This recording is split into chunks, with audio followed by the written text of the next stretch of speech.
अस्सलाम वालेकुम स्टूडेंट्स, नादिर अली आप दोबारा आपकी खिदमत में हाजिर है। अपनी उसी क्विक रिवीजन वीलॉग्स के सिलसिले की ये नेक्स्ट वीडियो है जिसमें हम फॉरेस्ट को कवर करने जा रहे हैं। और इसमें अपने पैटर्न के अकॉर्डिंग पहले मैं जो है वो सिलेबस कंटेंट रीड करूंगा और उसके बाद उसको साथ साथ एक्सप्लेन करता जाऊंगा और आपके पास साथ स्क्रीन पे रिसोर्सेज जो है शेयर करूंगा ताकि आप उसको अच्छे से तरीके से अंडरस्टैंड कर सकें। Right, so without any delay अपने कंटेंट की तरफ बढ़ते हैं। सबसे पहले फॉरेस्ट से रिलेटेड जो कंटेंट के अंदर चीज़ है जो आपको पता होनी चाहिए, that is the much easier thing which is very easy to learn to observe, that is understand the different types of forest and identify on a map their main locations. Means that कि पाकिस्तान के अंदर forest कौन कौन से हैं।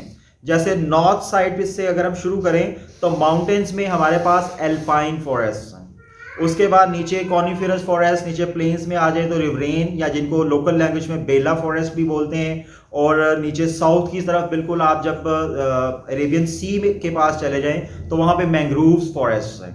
ठीक है, तो ये फॉरेस्ट की लोकेशन आपके पास मैप के ऊपर आइडेंटिफाई करने के लिए टास्क होता है।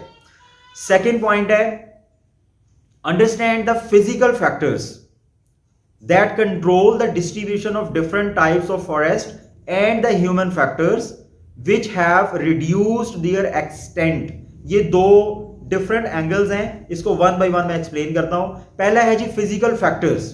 What are the physical factors behind the distribution of a specific type of forest? Like alpine forest अगर नॉर्थ में है तो वहां पे कौन से फिजिकल फैक्टर हैं? लाइक क्लाइमेट है, वहां पे क्लाइमेट की वजह से वहां पे स्नोफॉल होती है, वहां पे जो है वो सनशाइन कम होती है, तो वहां पे जो ट्रीज हैं उनकी जो आपकी जो लेंथ है वो काफी टॉल होते हैं। ठीक है, तो उनके जो लीव्स होते हैं वो भी नीडल लाइक होते हैं ताकि स्नो उनके ऊपर जब गिरे तो वो स्लाइड कर जाए नीचे, और जो लीव्स का जो फोटोसिंथेसिस का प्रोसेस है वो उससे इफेक्ट ना हो। तो इसी तरह से सॉइल टाइप है, अगर किसी जगह पे ज्यादा ह्यूमिड सॉइल है, उसके अंदर ह्यूमस ज्यादा है, ऑर्गेनिक मटेरियल ज्यादा है, तो ज्यादा वहां पे फॉरेस्ट जो है वो ग्रो करेंगे। अगर कोई एरिड जोन है, वहां पे ड्राइनेस ज्यादा है, तो वहां पे कम ट्रीज जो है वो ग्रो करेंगे। ये फिजिकल फैक्टर्स। ठीक है, इसी तरह से आपके लोकेशन के हवाले से अगर कोई माउंटेन स्लोप्स हैं या प्लेन्स हैं या प्लेटू रीजन है तो वहां पे डिफरेंट टाइप्स के जो ट्रीज हैं वो ग्रो करेंगे। लाइक हमारे डेजर्ट रीजन में कैक्टस ट्रीज या डेट पाम जो ग्रो करते हैं। हमारे जो प्लेन रीजन्स हैं यहाँ पे डिफरेंट एनवायरनमेंट और डिफरेंट सॉइल टाइप और फ्लैट लैंड होने की वजह से जो ट्रीज हैं उनकी हाइट थोड़ी सी ज्यादा होती है, लेकिन जो माउंटेन्स वाले ट्रीज हैं अल्पाइन ट्रीज, अल्पाइन फॉरेस्ट, उनसे कम होती है। ठीक है, तो ये फिजिकल फैक्टर्स इसमें कौन करते हैं? Climate, soil. अच्छा, सॉइल के लिए आपके सिलेबस में उसने एक और टर्म यूज किया है एडाफिक फैक्टर्स, इसको याद रखना आपने। और सेकेंडली ये कि इन फैक्टर्स के लिए जो आपके किसी भी फॉरेस्ट टाइप को इफेक्ट करते हैं डिटर्मिनेंट्स भी बोला जाता है इनको। ठीक है, सो ये टर्म्स आपने इसलिए याद रखनी जरूरी है कि एग्जामिनर आपको ये टर्म्स के साथ भी क्वेश्चन पूछ सकता है। हो सकता है वो फिजिकल फैक्टर्स डायरेक्टली कह दे या हो सकता है वो डिटर्मिनेंट्स बोल दे, तो आपको ये टर्म्स जो है वो याद रखनी है। डिटर्मिनेंट्स का मतलब फैक्टर्स ही हैं। ठीक है, तो ये एक पोर्शन है जिसमें हमने क्लाइमेट, सॉइल, लैंड टाइप, ठीक है, लैंड फॉर्म टाइप, ये सारी इसके फिजिकल फैक्टर्स में आती हैं।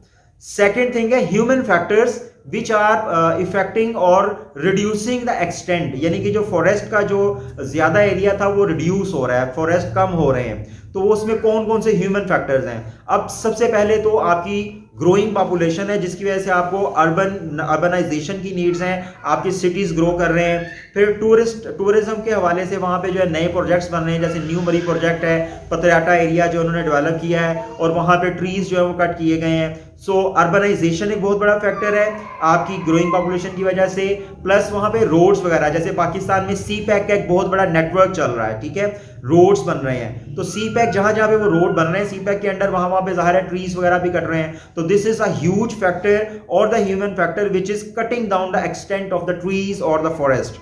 ये एक बहुत बड़ा फैक्टर है पाकिस्तान में।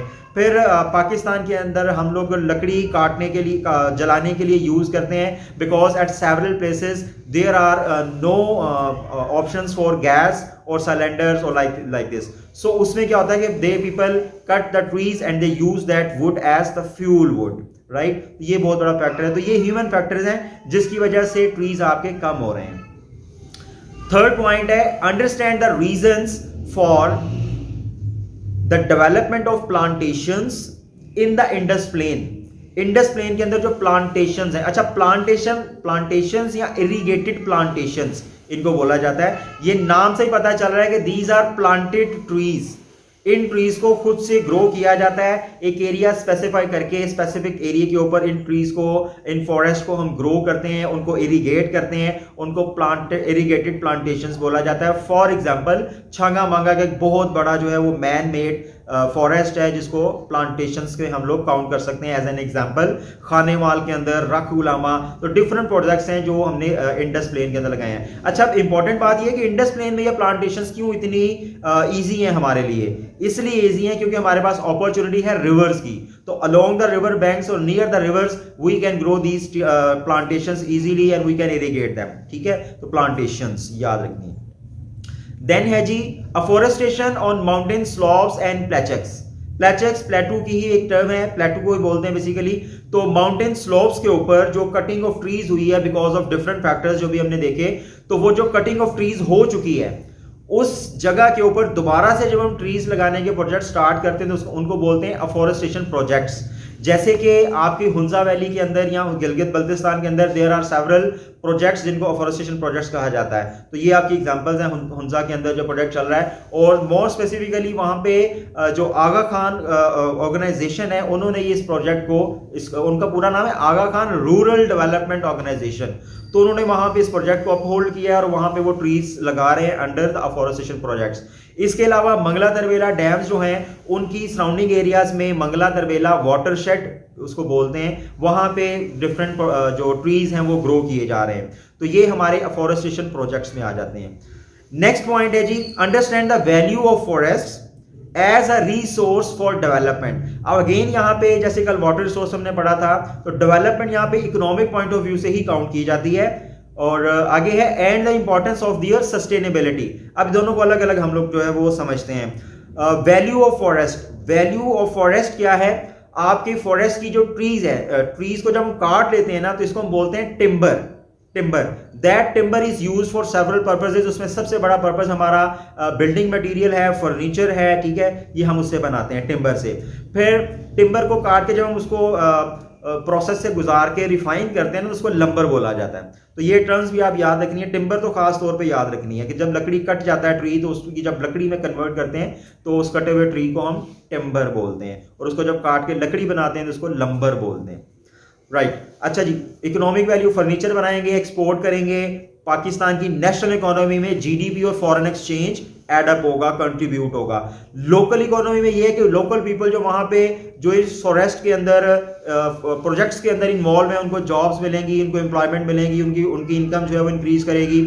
और जो उनकी कटिंग के लिए वहां पे फर्नीचर बनाने के लिए लोग हैं, जाहिर है वो भी वहां पे जो है वो इससे अपनी लिवलीहुड अर्न कर रहे होंगे। तो ये है उसकी वैल्यू ऑफ फॉरेस्ट। टूरिज्म एक बहुत बड़ी वैल्यू है कि सीनिक ब्यूटी की वजह से समटाइम डॉक्टर्स जो हैं वो रिकमेंड करते हैं कुछ इस तरह की डिजीजेज होती हैं जैसे एस्थमा है कि लोग वहां पे जाके रहें। तो टूरिज्म और हेल्थ के हवाले से तो जो फॉरेस्ट है हमारे लिए बहुत इंपॉर्टेंट है, वैल्यूएबल है। तो this is value of forest, ठीक है जी। अच्छा, दूसरी चीज है सस्टेनेबल।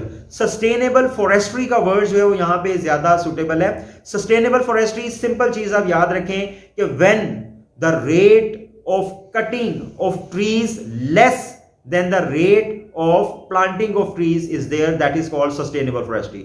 मतलब अगर किसी कंट्री के अंदर ट्रीज ज्यादा लग रहे हैं और कम कट रहे हैं तो दैट इज सस्टेनेबिलिटी, और अगर ज्यादा कट रहे हैं और कम लग रहे हैं या बिल्कुल नहीं लगाए जा रहे तो that is known as deforestation. और उसके लिए डिफरेंट फैक्टर्स हैं जो हम लोगों ने ऊपर देखे हैं। सो डिफॉरेस्टेशन को सस्टेनेबल फॉरेस्ट्री से हम लोग मेंटेन कर सकते हैं और कटिंग ऑफ ट्री को कंट्रोल कर सकते हैं। तो सस्टेनेबल फॉरेस्ट्री क्या हुआ? When we reduce the rate of cutting of trees and increase the rate of planting of trees in form of afforestation and plantation projects। ठीक हो गया जी।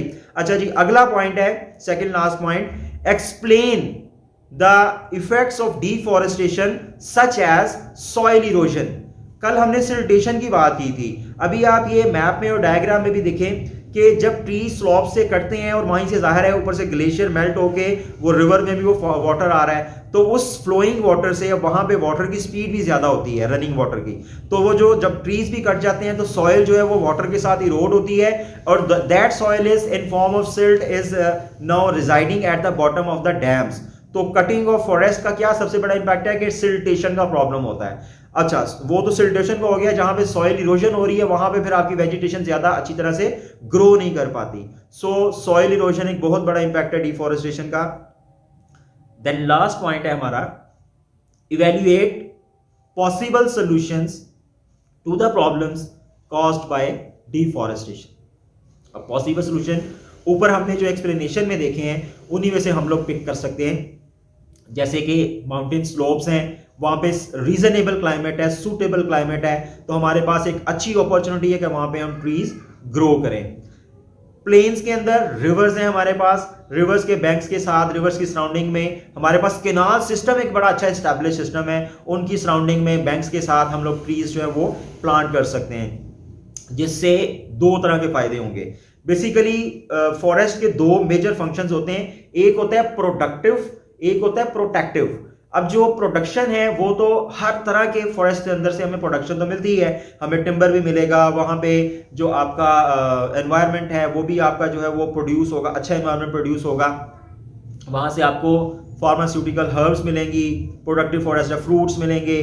जो प्रोटेक्शन फॉरेस्ट है वो प्रोडक्शन भी वहां से मिल रही है, लेकिन साथ साथ वो सॉइल को भी प्रोटेक्ट कर रहा है, साथ साथ वो आपको आपका जो एनवायरनमेंट है, इकोसिस्टम, उसको भी प्रोटेक्ट कर रहा है। कुछ सेंचुरीज यानी जो हैबिटेट हैं आपके एनिमल्स के, वाइल्ड लाइफ के, उनको प्रोटेक्ट कर रहा है। अच्छा, यहाँ पे एक टर्म और जो है एग्जामिनर यूज कर सकता है जो मुझे याद आ गई, वो है लीनियर फॉरेस्ट।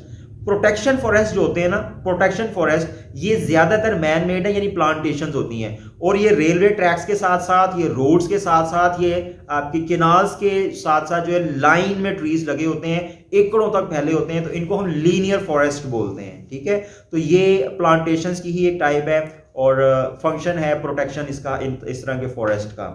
तो ये ऑल इन ऑल है आपका about the syllabus of forest and explanation on a quick revision track. I hope कि इस वीडियो में आपको काफी सारी चीजें जो है वो समझ आ गई हैं। If there are any points कि आप समझते हैं कि उसको दोबारा से एक्सप्लेन किया जाए या ज्यादा डिटेल्स बताई जाए, तो you can write in the comment section. ठीक है, अब आपका इस वीडियो को टाइम देने का और लर्निंग का बहुत शुक्रिया। अपने एग्जाम से लिए इस वीडियो को बार बार देखिए और मैक्सिमम शेयर कीजिए इसको अपने ग्रुप्स के अंदर, सोशल मीडिया के अंदर, ताकि मैक्सिमम स्टूडेंट्स जो है इससे फायदा ले सकें। तो अब आपसे इजाजत चाहूंगा, अल्लाह हाफिज।